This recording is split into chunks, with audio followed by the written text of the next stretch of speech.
So for this next session, I'm really excited to be joined by the fantastic Jamie Strauss, founder and CEO of Digby, and also the wonderful Natasha Gibson and Ludovine Wouters, both of whom can introduce themselves now as well. But first of all, Jamie, let's come across to yourself. What has been going on in the royalties and investor space with regards to ESG and mining? Well, Sarah, thanks again for another great responsible raw materials. It's been an active year, and we were getting the door knocked down by a number of different royalty companies last year to say, how do we disclose our total ESG footprint? And our total ESG footprint, as I understood at the time, was not only the air miles and the governance and all the other things that go on at the corporate head office, but also what's happening with their investee companies, fully accepting and recognizing that they're not in control of their investments, which have already been made. But of course, looking forward to making primary investments and how the royalty sector particularly wants to improve its image as being part of the entire ecosystem of mining, and with regards to how ESG affects it all. So with Satala's help and with a lot of feedback from a number of different participants within the private equity space, the royalty space, and other spaces, we put together two frameworks which are similar. Well, maybe Ludovine, do you want to step in here in terms of actually the architecture of the frameworks and how they were put together? Well, the frameworks very much hinge on the notion that stewardship is integrating the principles of sustainability. So the goal is not to compare investors or royalty companies with mining operators, but rather to assess to what extent they're using their position to influence, guide, and assist operators in embarking or improving their ESG journey. So it's really a view of each actor's position and where their ambitions can drive further sort of ripple effect across the industry. So that's how the approach was built for, you know, this assessment of investor and or royalty companies' action. Fantastic. Thanks, Ludovine. So with that, Natasha, maybe to come to yourself in terms of that ripple effect. So if you've got the royalties company, the investor, really scrutinizing what's coming up to them from their assets or that relationship, in terms of ESG, is this something where we're only looking at carbon or climate, but because that's what people are asking for disclosure for, or are we looking ESG wide? Well, it's the whole spectrum ESG. Which obviously is environment, social governance. And unfortunately, you're right about the focus. When people think ESG, they are thinking climate change and they're thinking GHG emissions. And what we, at Digby, because I'm Jamie's head of ESG, is what we're trying to do is educate the mining companies and the investors and everyone, external stakeholders, including communities, is that there is more to ESG than one or two hot topics. Hot being the pun in that particular sentence. Exactly. Yeah, I wasn't thinking that, yeah. So but I mean, for royalty companies and investor companies, yes, they might have only a minor stake in the overall shareholding, but as you've seen, in particular, we go back to oil and gas, stakeholder activism is becoming very crucial to be holding corporates to account. The fact that you had, was it Shell or was it Exxon that have had two board positions have been nominated by investors? That is becoming increasingly important, and they've clearly got the power to actually change things. So with regards to that power to change things, and also, I guess, the duty of companies such as royalties companies or investors, Ludovine, the concept of stewardship and what that actually means for an investor or a royalties company, do you want to just explore that? Frankly, the quickest explanation is the OPM principle. You're playing with other people's money. So you have a duty, to fulfill the mandate of correctly managing that money, but also to fulfill increasingly a wider mandate of matching the values of your own client investors, and the reason why they entrust you with that money. Returns are key, and they are at the core of the duty. But increasingly, returns are part of a spectrum of impacts and realization of potential. And so that is what ESG means when you bring it up to the investor or to the funder space. Awesome.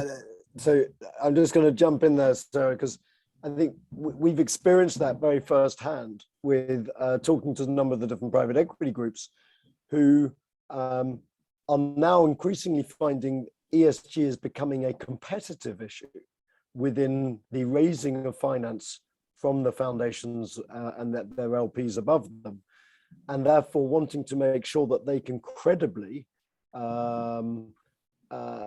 outline the sustainability of their portfolio relative to other portfolios. Now, if that takes hold, as it has been described to us, the impact of that across the sector as funds are deployed to develop new projects really has a really impactful effect.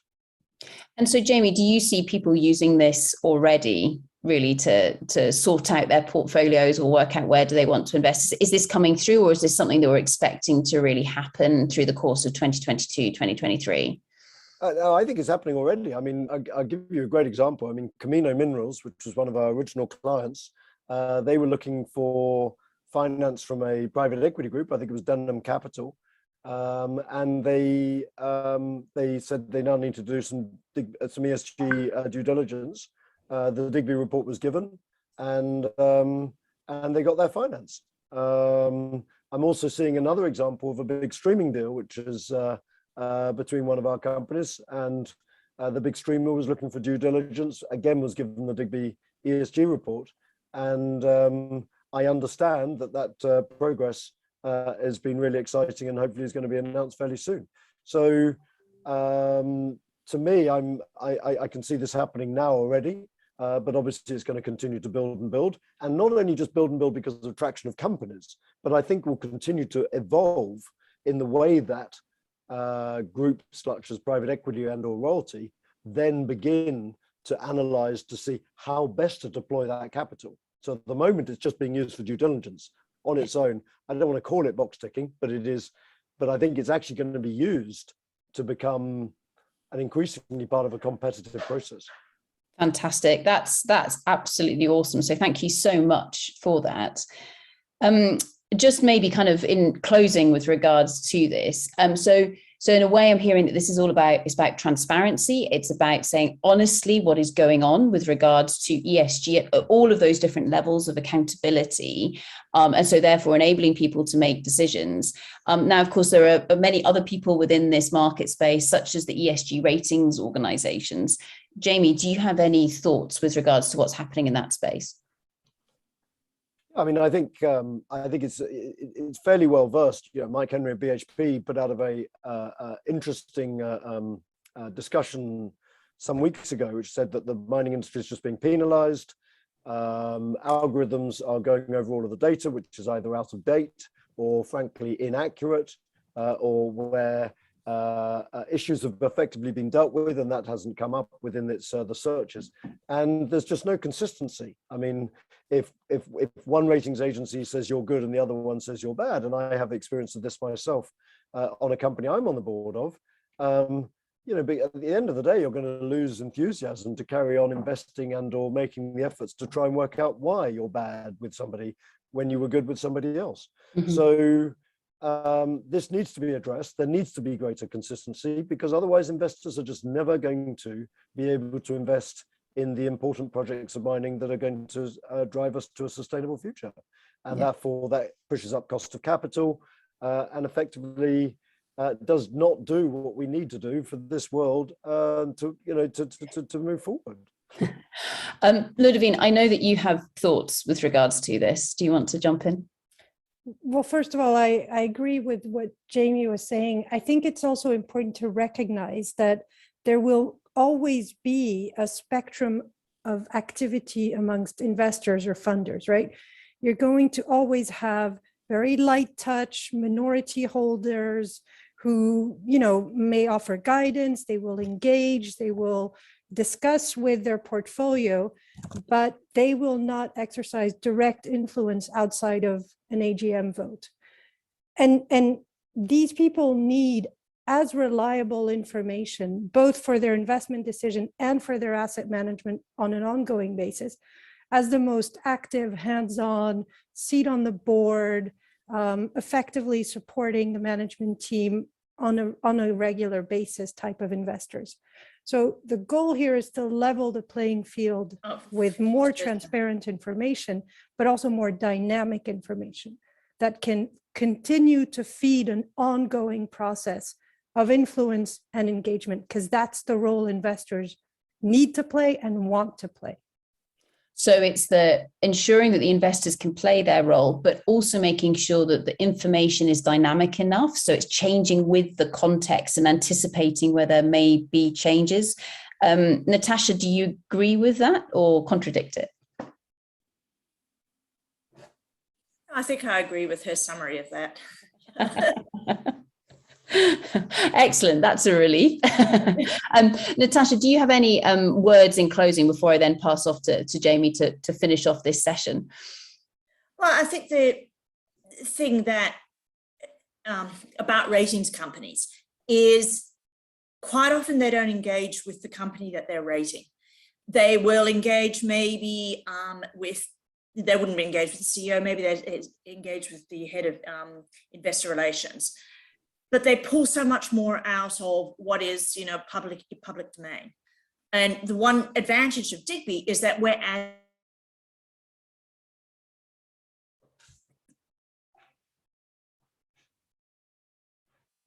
seeing the accuracy of the data, the granularity of the data that rating companies can then use. And that's to the benefit of the investors, external stakeholders, as well as the companies, the mining companies. Fantastic. Thanks, Natasha. And in closing, Jamie. Communication and trust. I mean, that's what it comes down to. I mean, the mining industry needs to earn its own trust. It needs to earn a better position in the world. And the way we can do that is having independent and credible processes. But then we need to communicate it. And if we can communicate it, the world is our oyster. Brilliant. So with that, thank you so much, Jamie, Ludovine, Natasha. Brilliant. Thank you.